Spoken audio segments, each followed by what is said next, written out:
بسم اللہ الرحمن الرحیم۔ السلام علیکم ورحمۃ اللہ وبرکاتہ۔ عابد راضی چینل کی طرف سے آج میں اپنے دوستوں کو رسول اللہ صلی اللہ علیہ وسلم کی بتائی ہوئی بہت ہی پیاری دعا پڑھنا سکھاؤں گا۔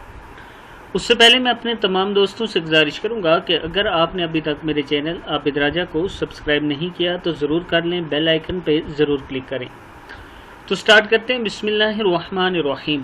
حضرت عثمان رضی اللہ تعالیٰ عنہ فرماتے ہیں کہ رسول اللہ صلی اللہ علیہ وسلم نے فرمایا، جو شخص ہر صبح شام 3 مرتبہ یہ دعا پڑھے گا تو اسے کسی چیز سے نقصان نہ پہنچے گا۔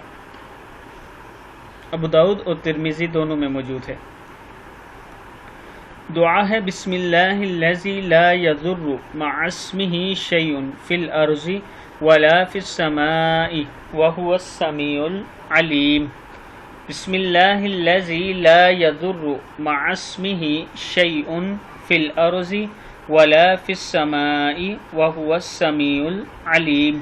صدق اللہ العظیم۔ اس ویڈیو کو آپ نے آگے ضرور شیئر کرنا ہے۔